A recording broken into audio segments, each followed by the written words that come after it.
One of the most crucial steps in making a reed is really the beginning, when you're tying on blanks. So this is a blank, and I tied on all of these last night, so they're all ready to do the initial scraping and get them to crow and do a day one scrape. But really, if you take your time doing the blank stage, you'll set yourself up. So the scraping process really isn't that bad. But if you rush this step and your blank leaks or something like that, then it's gonna be really difficult to make a reed.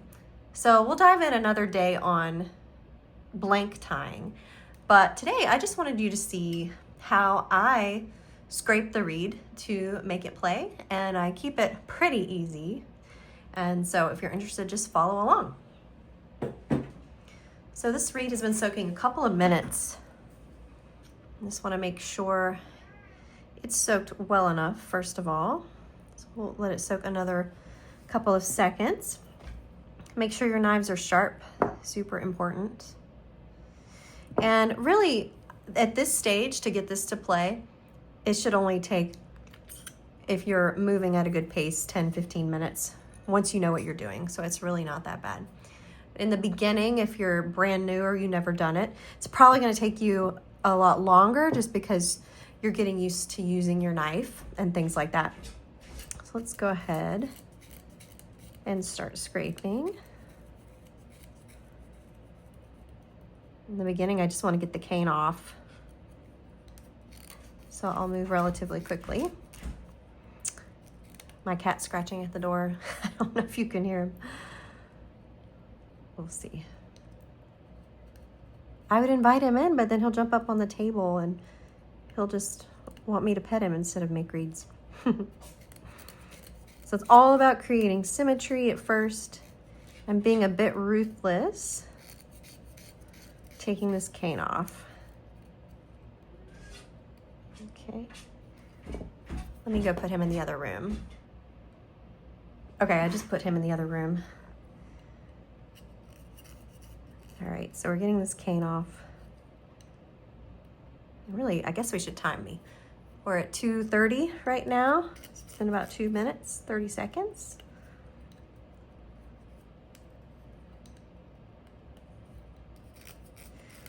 So I like to start towards the top of the reed and work my way backwards to get the bark off. And here I'm just fixing this little groove I made. There we go. Okay.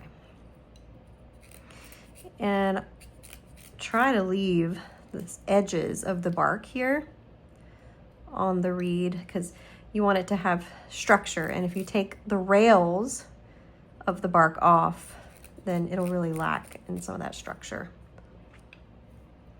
Okay. There we go. Go to the other side. So we want symmetry again.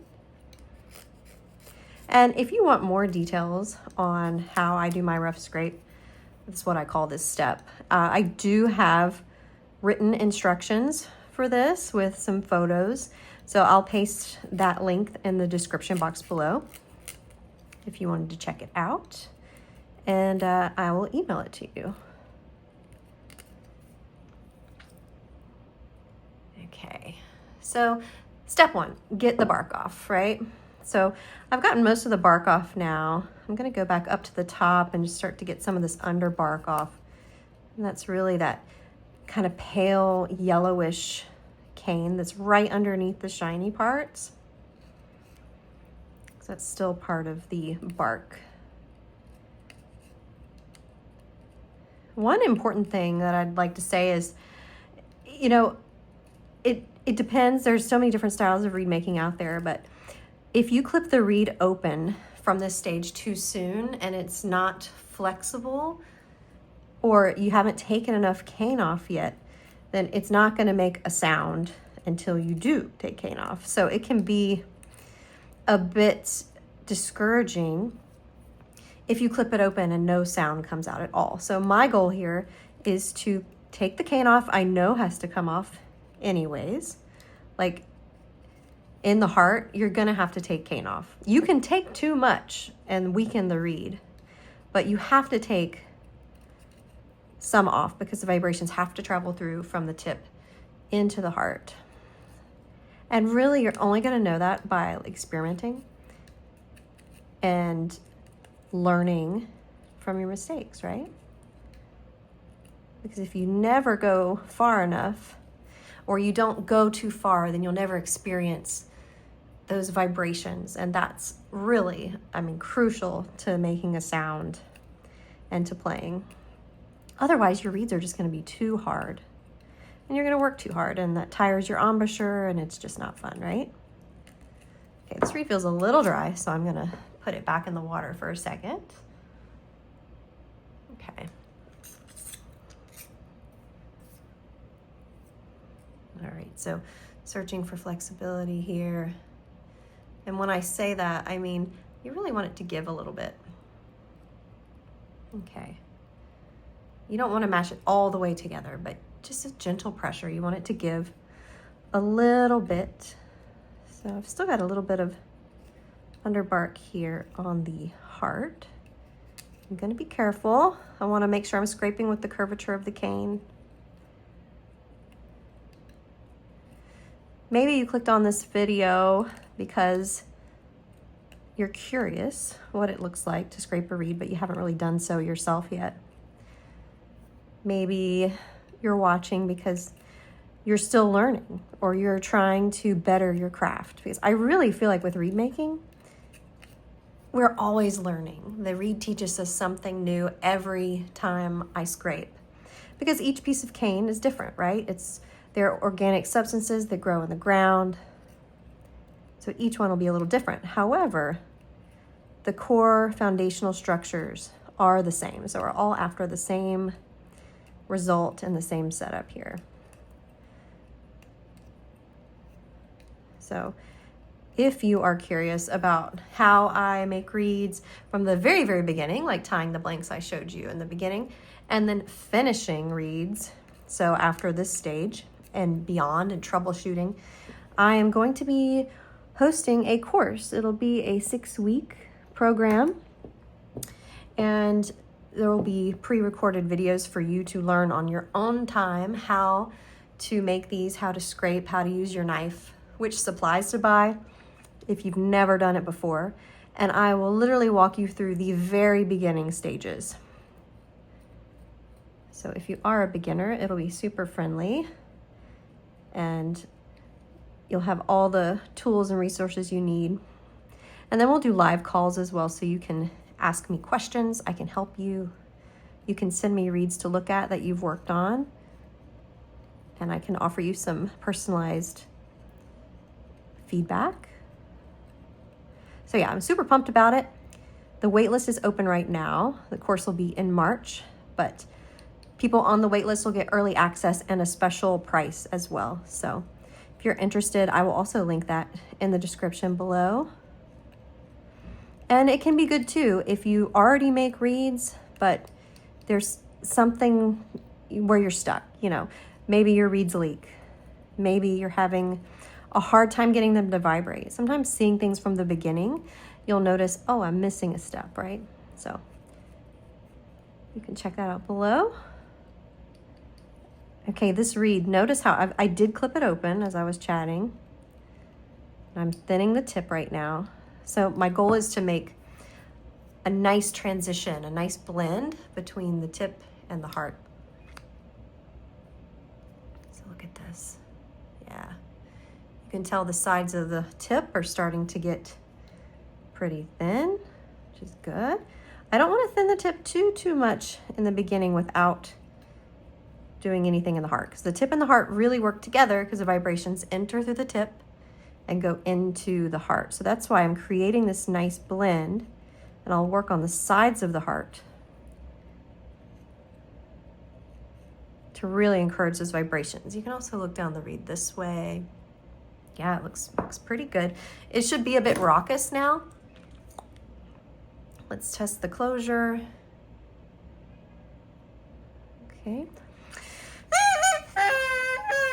Yeah, this is a bit raucous. It's too long, so that's what that crow tells me. So I'm gonna go ahead and clip a whole millimeter off.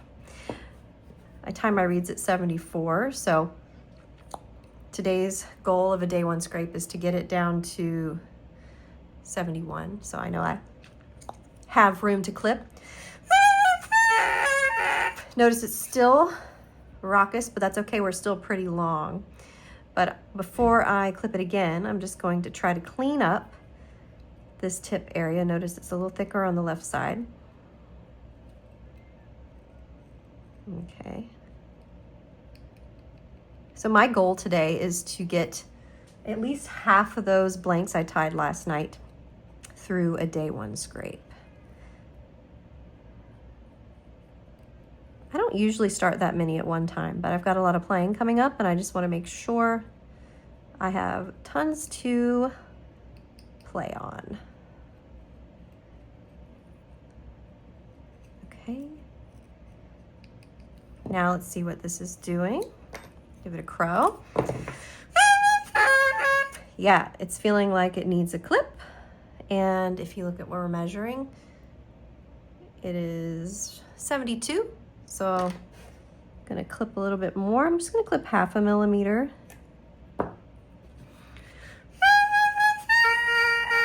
Yeah, notice how that canceled out a lot of those vibrations.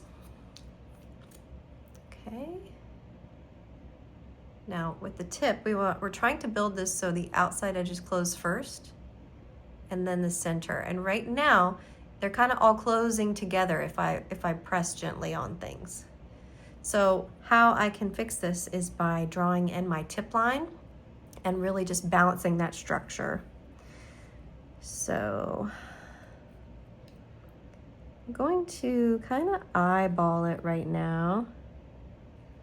I'm not going to take a lot of cane out in front of this line, but drawing a little line in here just helps me keep things symmetrical. I'm not digging out the cane in front of it. The cane that I wanted removed is already gone because I did that in the beginning before I clipped it open. Remember I said I was trying to build in that blend between the tip and the heart because it really needs that. Okay, there we go. Let's look at the shading. On the right side, it looks like it needs a little more. I'll fix that in a minute. I'm gonna go ahead and draw the line on the other side. Aw, Blue is meowing. I'll have to let him out in a minute. He just wants to come in this room.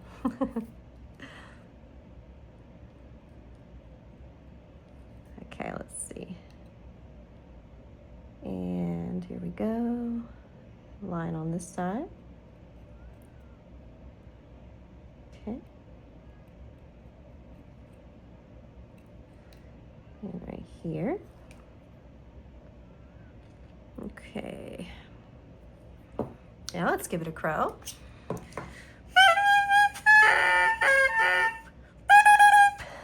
Yeah, needs a little clip.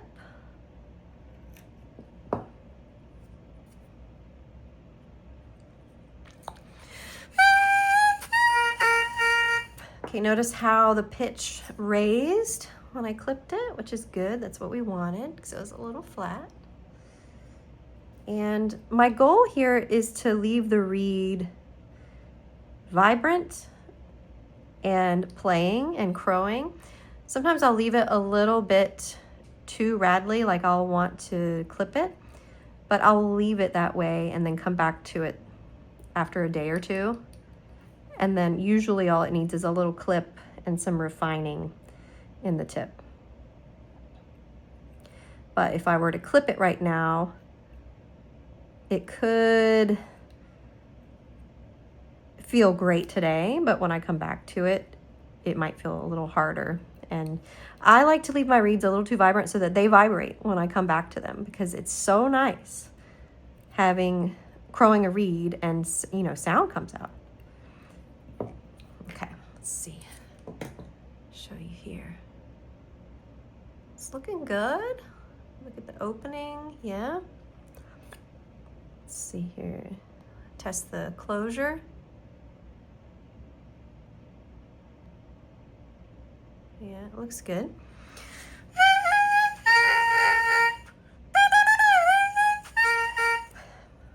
Okay. Yeah, it's feeling pretty good. I definitely want to clip it a little bit, but I'm not going to because I'm right at 71, just a smidgen over. Look at my tip. I've got nice little blend there. I like this side better. Notice how it's more of like a U. This side's a little thicker on the left, so I will just do that real fast.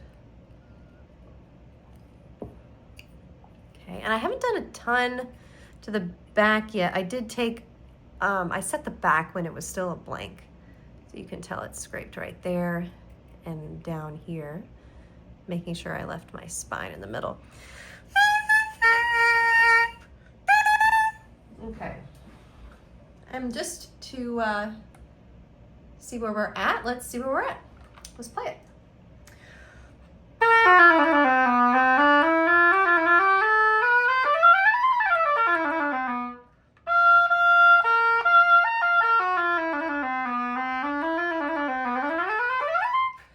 All right, I definitely feel it needs a clip.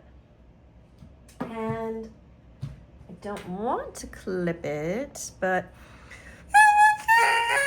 I'm gonna clip it just slightly, and then I will play it, test it again, and then we'll let it rest. So just take a little hair off. Sometimes just a hair will just make the biggest difference. Notice how it canceled out some of those vibrations because we clipped it.